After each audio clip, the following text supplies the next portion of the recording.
दोस्तों, माननीय supreme court ने मुझे 21 दिन की मोहलत दी थी।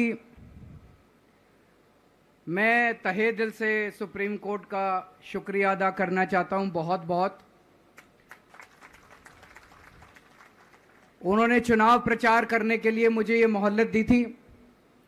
21 दिन कल पूरे हुए। अब यहां से मैं सीधा तिहाड़ जा रहा हूं। ये 21 दिन मेरे लिए बहुत विस्मरणीय है। मैंने एक भी मिनट खराब नहीं किया। रात दिन 24 घंटे देश को बचाने के लिए प्रचार किया है। केवल आम आदमी पार्टी के लिए प्रचार नहीं किया, सारी पार्टियों के लिए प्रचार किया। बंबई भी गया, भिवंडी भी गया, हरियाणा भी गया, उत्तर प्रदेश भी गया, पंजाब भी गया, जमशेदपुर भी गया। जहां मौका मिला, जहां जिसने बुलाया, उसी के लिए प्रचार करने के लिए गया, देश बचाने के लिए। मेरे सामने देश था। आम आदमी पार्टी इंपॉर्टेंट नहीं है, आम आदमी पार्टी सेकेंडरी है, पहली हमारे लिए देश है। तो मैं दिल्ली के लोगों को कहना चाहता हूं, आज आपका बेटा दोबारा जेल जा रहा है, इसलिए नहीं कि मैंने कोई भ्रष्टाचार किया है, इसलिए कि मैंने तानाशाही के खिलाफ आवाज उठाने की जरूरत की है। इस प्रचार के दौरान एक सबसे बढ़िया बात यह हुई कि सारे देश के सामने प्रधानमंत्री श्री नरेंद्र मोदी जी ने यह कबूल किया कि उनके पास मेरे खिलाफ रत्ती भर भी सबूत नहीं है। हम कहते थे ना, जब भी हमसे पूछा जाता था कि भाई ये कह रहे हैं 100 करोड़ रिश्वत ली, 100 करोड़ रिश्वत ली, वो 100 करोड़ कहां गया? 500 से ज्यादा जगह तुमने रेड मार ली, कहीं चवन्नी मिली हो, अठन्नी मिली हो, 1 रुपया मिला हो, कहीं हमने खर्च किया हो, कहीं कैश पड़ा हो, कहीं लॉकर में मिला हो, कहीं स्विस बैंक में मिला, कहीं चवन्नी नहीं मिली, तो पैसा कहां गया?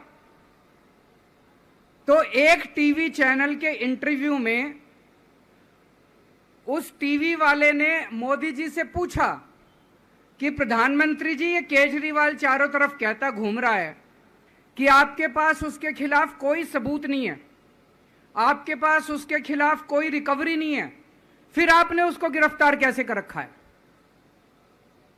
पता है प्रधानमंत्री जी ने क्या कहा? प्रधानमंत्री जी कहते हैं, मैं मानता हूं कि केजरीवाल के खिलाफ कोई सबूत नहीं है, मैं मानता हूं कि केजरीवाल के खिलाफ कोई रिकवरी नहीं है, क्योंकि केजरीवाल अनुभवी चोर है। चलो मान लिया मैं अनुभवी चोर हूं, तुम्हारे पास सबूत तो नहीं है, तुम्हारे पास रिकवरी तो नहीं है, तो यूं ही डाल दिया मेरे को जेल में, बिना सबूत के डाल दिया मेरे को जेल में, बिना रिकवरी के डाल दिया जेल में। देश के इतिहास में 75 साल में सबसे ज्यादा बहुमत से आई हुई सरकार है। एक बार 70 में से 67 सीट, दूसरी बार 70 में से 62 सीट, 55% से ज्यादा वोट शेयर। इतने भारी बहुमत वाली सरकार के मुख्यमंत्री को आपने बिना सबूत के जेल में डाल दिया। यही तो तानाशाही है कि जिसका मन करेगा मैं उसी को जेल में डाल दूंगा, जिसका मन करेगा उसी को जेल में डाल दूंगा। और पूरे देश को मैसेज दे दिया कि अगर मैंने केजरीवाल को फर्जी केस में जेल में डाल दिया तो तुम्हारी तो औकात ही क्या है, किसी को भी पकड़ के जेल में डाल दूंगा। इसी तानाशाही के खिलाफ लड़ रहा हूं मैं, और इस किस्म की तानाशाही अपने देश को बर्दाश्त नहीं है। भगत सिंह ने कहा था ना कि जब सत्ता तानाशाही हो जाए तो जेल जिम्मेदारी बन जाती है, सबकी जिम्मेदारी है जेल में जाना, इसके खिलाफ आवाज उठाना। भगत सिंह के चेले हैं। भगत सिंह देश को बचाने के लिए, देश को आजाद कराने के लिए जेल गए थे। भगत सिंह देश को आजाद कराने के लिए फांसी पे चढ़े थे। हम देश को बचाने के लिए जेल जा रहे हैं। इस बार जब जा रहा हूं, मुझे नहीं पता अब मैं कब वापस आऊंगा, मुझे नहीं पता ये क्या करेंगे मेरे साथ जेल में। लेकिन मुझे कोई परवाह नहीं है, जो मर्जी करें। अगर भगत सिंह फांसी पे चढ़ गए, मैं भी फांसी पे चढ़ने के लिए तैयार हूं।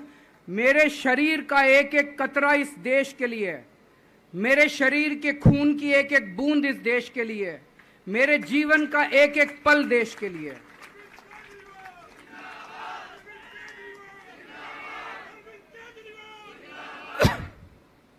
अभी मैं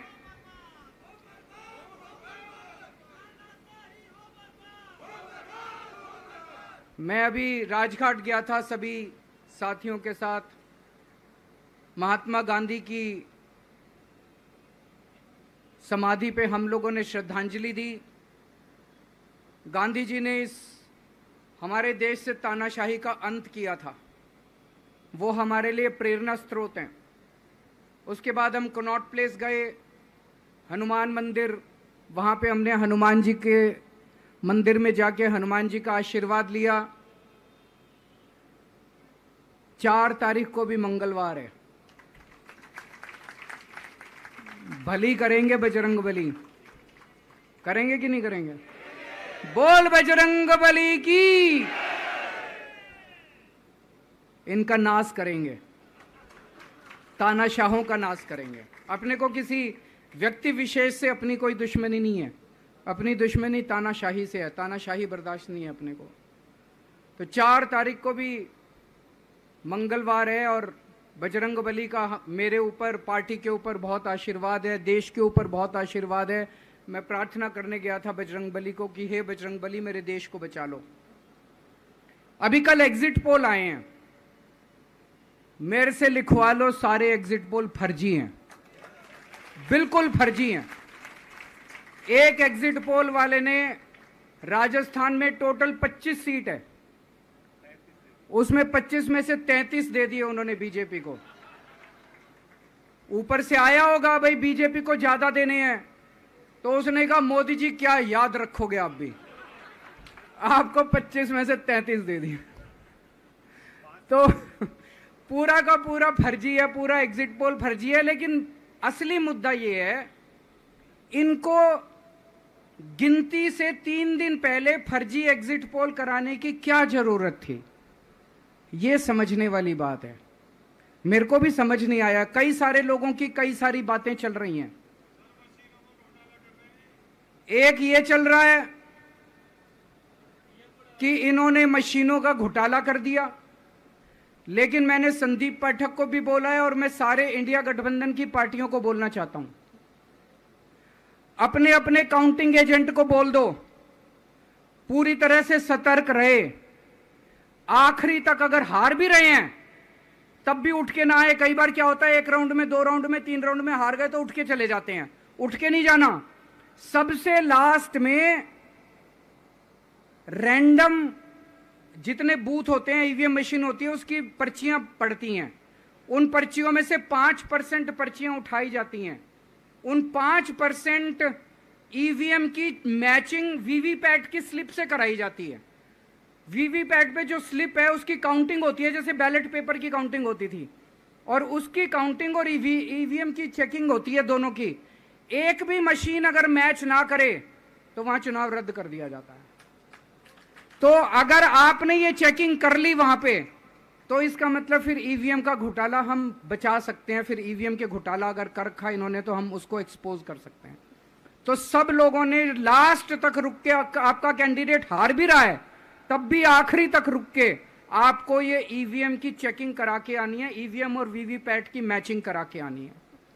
एक थ्योरी ये चल रही है कि इन्होंने इतना ज्यादा सीटें इसलिए दिखाई क्योंकि इनके लोगों ने शेयर मार्केट में इन्वेस्ट कर रखा है, और कल जब शेयर मार्केट खुले तो बम्पर होगा, तो ये अपने शेयर बेच बाच के खुद तो निकल लेंगे। बाकी एक थ्योरी ये चल रही है कि अफसरशाही पे दबाव डालने के लिए अगले 3 दिन में अफसरों से उल्टे सीधे काम कराने के लिए एक माहौल बना दिया गया। भाई आ तो हम ही रहे हैं, तो हमारी बात मानो, उल्टे सीधे काम करो, काउंटिंग में गड़बड़ कराएंगे, सब कुछ करेंगे।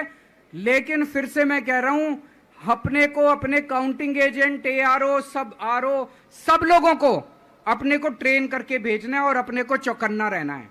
बाद में हम कहते रहे इन्होंने ये कर दिया, उसका कोई फायदा नहीं होगा। अभी अपने को चौकन्ना रहना है। एक थ्योरी ये चल रही है कि अगर इन्होंने कल ही कम सीट दिखा दी होती एग्जिट पोल वालों ने, तो हो सकता है कि इन दोनों के खिलाफ आरएसएस में और बीजेपी में कल ही बगावत शुरू हो जाती। 4 तारीख तक इंतजार ही नहीं होता, हो सकता है।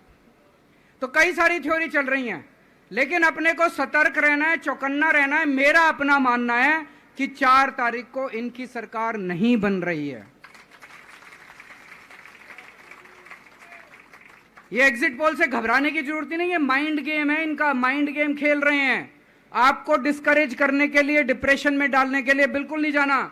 आप उससे जाओ कि आप जीत रहे हो, आप अपने उस कॉन्फिडेंस से जाओ कि आप जीत रहे हो, और आखिरी तक आपको बैठे रहना है, किसी भी हालत में बैठे रहना है आपको। हमें हर एक को लड़ना पड़ेगा। ये चुनाव किसी पार्टी का या किसी नेता विशेष का नहीं है। ये चुनाव इस देश को बचाने के लिए है, इस देश में जनतंत्र को बचाने के लिए है। जिसके लिए भगत सिंह, गांधी जी सब लोग लड़े थे, वही माहौल आज है। जिस तरह से हमने अंग्रेजों को हटाया था, आज इस सत्ता को अपने को हटाना है। तो मैं सभी आप सब लोगों का, सभी साथियों का बहुत बहुत शुक्रिया अदा करना चाहता हूं। बहुत साथ मिला आप लोगों का इन 21 दिनों में। अब जब भी मैं लौट के आऊंगा फिर मिलेंगे आप लोगों से। तब तक के लिए अलविदा।